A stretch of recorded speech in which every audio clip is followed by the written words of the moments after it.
লাল রঙে রাঙিয়ে উঠেছে সুপ্রিম কোর্ট। তবে এ রং সাধারণ রং নয়, গুটকার পিক।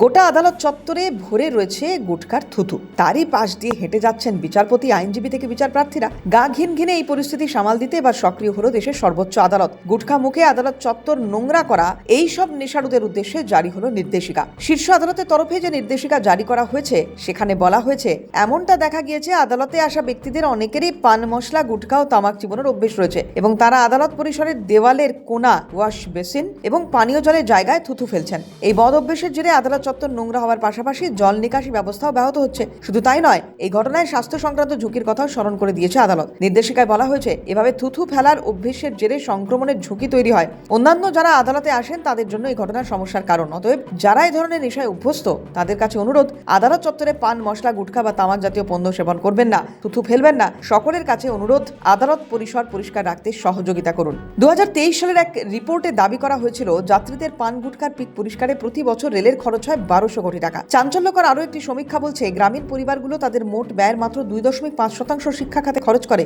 অথচ 4% ব্যয় হয় তামাকজাত পণ্যে, যার বড় অংশই গুটখা। এই পরিস্থিতিতে লাগাম টানতে 1 ফেব্রুয়ারি থেকে তামাকজাত পণ্যের দাম বাড়িয়েছে সরকার। তাতে অবশ্য খুব একটা বিশেষ পরিবর্তন এখনো চোখে পড়েনি।